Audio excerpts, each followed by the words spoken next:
রোজ খিচুড়ি খেতে আর একটিও আমার কাছে 100 টাকা আছে, ওটা দিয়ে বিরিয়ানি খাবো।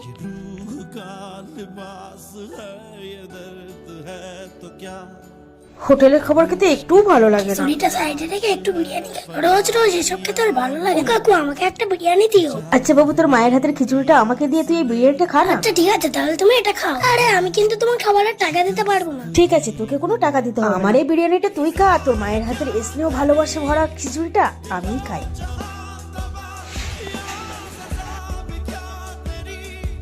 আহ, মায়ের হাতের খাবারের যা স্বাদ, পুরো পৃথিবীর সব খাবারকে হার মানাবে।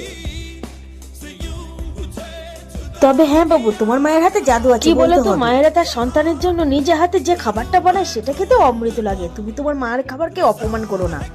আচ্ছা আমার ভুল হয়েছে, তবে আমি এরপরের থেকে মায়ের হাতের খাবারই খাবো। আচ্ছা ঠিক আছে।